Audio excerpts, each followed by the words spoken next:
Florida Life Care Residents Association works to ensure quality of life in retirement communities. We represent residents in the state legislature and work with various groups that represent the providers to understand the legislation and rules as they impact our residents. We pass this knowledge to our residents through many educational avenues. FLiCRA chapters and residents' councils work closely together to safeguard our quality of life. The following modules are the result of an ongoing education initiative based on questions from residents and residents' councils. The modules begin with the basics and proceed to more advanced information vital to running a successful residents' council. This training was developed by subject matter experts, including former and active residents' council members. This information is not legal advice, but intended to provide guidance to help local residents' council leaders make informed decisions. The material is delivered in a question and answer format, mimicking conversations many of us have been a part of. Welcome to Florida Statute 651, the basics. In this module, we'll introduce you to Florida Statute 651. We'll talk about residents' rights as it applies to residents' councils. We'll talk about the residents' council responsibilities, how to create a residents' council, the governing documents they should have. We'll introduce you to the designated resident representative. We'll talk about legislative intent, and we'll introduce you to the Florida Life Care Residents Association. Is there a law that covers continuing care contracts? Chapter 651 of the Florida Statutes covers continuing care contracts. The Florida Office of Insurance Regulation is responsible for the regulation of this specialty insurance product. They may also be marketed as life care or life plan agreements. Where can I find Florida Statute 651? All Florida statutes are available at Online Sunshine, the official internet site of the Florida Legislature. A link to Chapter 651 is provided in the Additional Resources area of FLiCRA's Education section. Title 37 of the Florida Statute on Insurance contains Chapter 651, whose title is Continuing Care Contracts. You can notice below, each section has its own number. So 651.011 is definitions, 651.012 is exempted facilities, written disclosure of exemption. If you want to view the entire chapter, just click on the link here. Most of the information in this module can be found in 651.081, Residents' Councils, but we'll also look at 651.083, Resident Rights, and some of the material comes out of 651.085 and some external sources as well. Let's get started by looking at some key definitions in 651.011. The definition of provider as published in 651.011 is very wordy, so for the sake of clarity, I'm going to paraphrase it. If you want to see the entire definition, please go to the statute.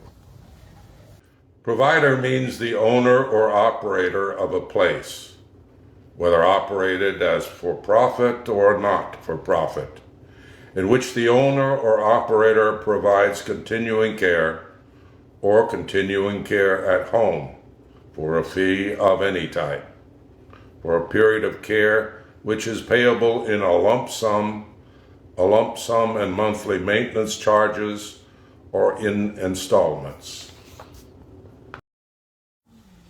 If you take a look at the bottom right-hand corner of the slide, you'll see the source for the information on the slide. You can always go to that section of the 651 if you want more information. Manager, management, or management company means a person who administers the day-to-day business operations of a facility for a provider subject to the policies, directives, and oversight of the provider. Resident means a purchaser of, a nominee of, or a subscriber to a continuing care or continuing care at home contract. Such contract does not give the resident a part ownership of the facility in which the resident is to reside unless expressly provided in the contract. What is a residence council? The Residence Council is an organized body that represents the residents of the facility. They provide a forum for residents to submit issues or make inquiries about subjects that impact the general residential quality of life and cultural environment. The Residence Council acts as the formal liaison to communicate and advocate the needs and desires of the general resident population. They can also mediate certain issues where there is a difference of opinion between residents and management on day-to-day operations. They also nominate and elect the designated resident representative. What are some examples of council actions? You know, a resident was walking through the building one night and noticed that some exit signs were not very bright. He took his concerns to the Residence Council, who not only documented his concern, but they checked all the exit signs in the building. They submitted the information to the facilities director, who ensured the lights were repaired or replaced. Another example is the Residence Council advocated on behalf of the general resident population when a new dining program was being implemented. The council discussed the issues, created a resident survey, collected and tabulated the responses. They wanted to know what the residents themselves actually thought, and shared them with the management. There were changes made in response to the survey findings, and a great majority of the residents are happy. What rights do residents themselves have as they relate to the Residence Council?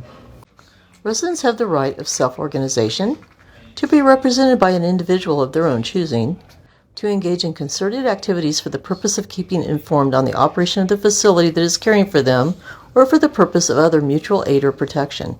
They have the right to participate in Residence Council matters, including elections. What rights do individual residents have? The Residents' Bill of Rights is detailed in Florida Statute 651.083, but your continuing care contract is the primary document defining a resident's rights with respect to the day-to-day life and activities in a CCRC. Is the provider responsible for the Residence Council? The activities of a Residence Council are independent of the provider. The provider is not responsible for the operation of the Residence Council, any costs associated with compliance to Florida Statute 651, or ensuring that the Residence Council complies with FS 651. How is a residence council created? The first step to creating a Residence Council is to have an election. Any eligible resident may vote by physical ballot or by proxy. For elections held during a meeting, residents must receive notice of the organizational meeting at least 10 business days beforehand. Notice can be distributed via internal mailboxes, community newsletters, bulletin boards, in-house television, or similar communication methods. At least 40% of the total eligible resident population must participate in the election. A simple majority must vote affirmatively to create the council.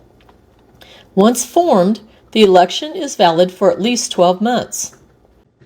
There may be only one Residence Council representing residents before the governing body of the provider. However, if two properties merge, the provider may choose to recognize the two Residence Councils. Can renters serve on the Residence Council? Renters may not serve on the Residence Council. Residence Council members should be residents that hold a continuing care agreement in that community. Renters may serve on committees of the Residence Council. What authority does the Residence Council have? The Residence Council authority primarily revolves around representing residents' interests, offering input on matters impacting their quality of life, and participating in community initiatives. They can establish their own governance, provide input to facility administration, and work to improve the living environment. The Residence Council provides advocacy and representation. Councils act as a voice for residents, gathering concerns and feedback to bring to the attention of facility management. The Council has input on facility matters. They can provide input on policies, procedures, and operational decisions affecting residents' care, treatment, and quality of life. Councils have the authority to establish their own bylaws, operating agreements, and policies, including the establishment of committees. Councils support community initiatives. They can organize events, activities, and educational programs to foster a positive living environment and enhance social interaction. They also have a working relationship with the facility management. Resident councils aim to establish a collaborative relationship with facility administrators to address concerns, complaints, and recommendations. The Residents' Council also has a liaison role. They serve as a formal liaison between residents and the facility, ensuring residents' voices are heard in decision-making processes. So in essence, the authority of a residents' council is rooted in the power of the residents to organize, to advocate, and to participate in shaping the environment in which they live. Their ability to effectively exercise this authority depends on factors such as the facility's willingness to listen and collaborate, the council's own organizational structure and bylaws, and the active participation of the residents. We need them all to make it work. What should be in the governance documents? There are 3 items required in the governing documents per FS 651. They are guidelines for submitting an issue or inquiry, a reasonable time frame for a response, and how to select the designated resident representative. The 3 governance documents every residence council should have are the bylaws, which contain the basic rules for the conduct of the council, policies, which are a set of rules that dictate acceptable behavior, and then procedures, which are the step-by-step guide on how to follow the policies. What should be in the bylaws? Your bylaws should contain information on the size of your council. It should have information on your officer positions and talk about how they are nominated and elected. It should also explain the term limits so you can ensure that you have a consistent integration of new leaders. The bylaws can also talk about committees and selecting the designated resident representative. There should be information about meetings and, of course, how to amend the bylaws. How might term limits be structured? To ensure not all officers are elected simultaneously, organizations should implement a staggered term system, where different officers have terms expiring at different times. This approach helps maintain continuity and prevent a sudden influx of new leadership. Assign different term lengths to each office. For example, the president could have a 3-year term, the treasurer a 2-year term, and the secretary a 1-year term. This will create a staggered effect. Does a residence council have committees? Most residence councils have committees that provide suggestions, monitor different areas of the facility, support initiatives, welcome new residents, or fulfill other needs. The number and types of committees vary widely by facility. For examples of common committees and their responsibilities, see Education Module, Residence Council Committees. What should be in the policies? Remember, policies are the set of rules that dictate a behavior. Florida Statute 651 requires you to have guidelines for submitting an issue or inquiry and a reasonable time frame for that response. Beyond that, most CCRCs have financial policies, such as what type of an account holds your funds, is prior approval required for disbursements, and reimbursement guidelines. You should also have audit requirements for your funds. How often are you going to perform an audit, and who conducts that audit? Now we've got procedures. What should be in the procedures? Procedures are step-by-step guides for how to follow your policies. You should have a procedure for running your nominations and elections. There's probably going to be templates for your meeting agenda and minutes. You should have an expense reimbursement form, an audit form, and of course a suggestion form. Are residence council meetings subject to the Florida Sunshine Law? Residence councils are not a government body and not subject to the Florida Sunshine Law. A big one for a lot of us. Do residents have a voice when management discusses changing fees or services?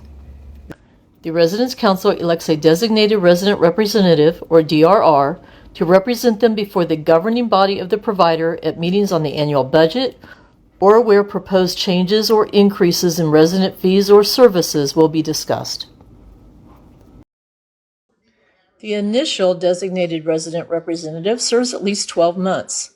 The DRR does not have to be a current member of the Residence Council. However, they must be a resident who holds a continuing care contract.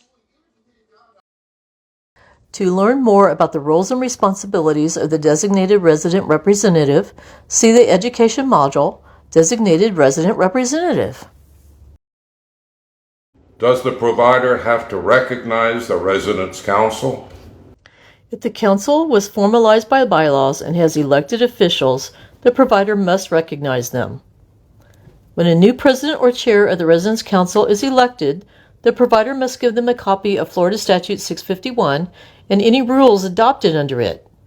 The provider may direct the president or chair to the appropriate public website to obtain this information. What other authority does the residence council have? Residence Council also have the authority and the power to file complaints.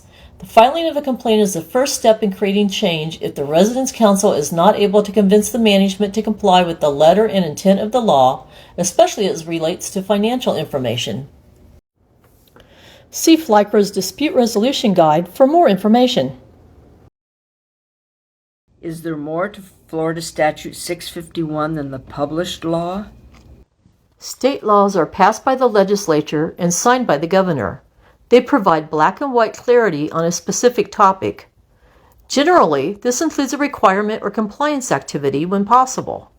The regulating agency, in our case, the Florida Office of Insurance Regulation, may need to develop administrative rules outlining how a specific law will be enacted and/or enforced. Rule hearings are publicly noticed, and there is an opportunity for individuals and stakeholders to provide input as the rules are being developed. What is legislative intent? Legislative intent refers to the purpose or goals that legislators had in mind when enacting a law. It's the underlying reason or aim behind the law's passage. Courts often consult legislative intent to interpret laws and ensure they are applied as intended by the lawmakers. So how do the courts determine legislative intent? The courts analyze the historical documents originally generated when the statute in question was under consideration in the legislature. The historical documents include the legislative documents that were prepared before, during, and sometimes immediately after the bill in question moved through the legislative process. What must the provider disclose to the Residence Council president or to the council? Florida Statute 651 requires that providers supply specific financial and other information to the council president or to the full council. These requirements ensure councils are aware of important issues in a timely manner so the council may choose to act based on the provided information. A detailed list of required disclosures is available in the Additional Resources area of FLiCRA's Education section. FLiCRA's CCRC Finances Guidebook provides basic information on CCRC financial stability, how to read financial statements, and residents' rights and protections under the law. The guidebook may be ordered by FLiCRA chapters. For detailed information on the required disclosures, see the Education module, Financials. What if a facility files for bankruptcy? If a facility files for bankruptcy, the Residence Council must select a designated resident to serve as a representative of the resident's interest on the creditors committee. The facility must include the name and contact information of the designated resident and its required filing of the 20 largest unsecured creditors with the United States trustee. What exactly is FLiCRA? The Florida Life Care Residents Association was formed in 1989 by Pat Lyons, a resident of Indian River Estates, a continuing care retirement community located in Vero Beach, Florida. Since its inception, FLiCRA has been responsible for and participated in many legislative efforts that benefit CCRC residents. Your membership dues provide 99% of FLiCRA's funding. Can you tell me what the mission statement of FLiCRA is? FLiCRA's mission statement is to promote and protect the rights of residents who live in CCRCs. Do we have somebody that watches the state legislature? FLiCRA actively monitors bills primarily related to the Florida statutes 651, Continuing Care Retirement Communities, 400, Nursing Homes and Assisted Living, 641, Healthcare Services, 196, Taxes, paying attention to sales tax and ad valorem taxation for homes for the aged, 631, Insurer Insolvency, and 624, Insurance. Does it have a policy that governs taking positions on legislation? Yes, we do. The board asks itself the following questions. Does the bill or amendment restrict residents' rights, enhance residents' rights, likely result in increased cost to residents, or likely result in a decreased cost to residents? Are there other groups who publicly support the bill or amendment? Are there other groups publicly opposed to the bill or amendment? Is the bill controversial based on certain elements of the bill, but not in its entirety? In this module, we learned that the Residence Council is required by Florida Statute 651.081. The Residence Council can establish their own governing documents, elect their own officers, and the provider must recognize the council. The council is a liaison between the residents and the CCRC management. The provider is required to disclose certain financial or other information, and the designated resident representative represents the residents when changes in fees or services are discussed. The Residence Council also has the power to file complaints, and the Residence Council must select a resident to represent the interest of the residents if the facility files for bankruptcy. FLiCRA's membership has grown steadily since its inception. FLiCRA produces a quarterly newsletter full of information important to our members, and during Florida's short legislative session, FLiCRA regularly communicates information on legislation that may affect our members. Local chapters provide vital communication, network between chapters, and monitor the conduct of their providers. Your membership dues provide 99% of FLiCRA's funding. Visit FLiCRA.com for more information.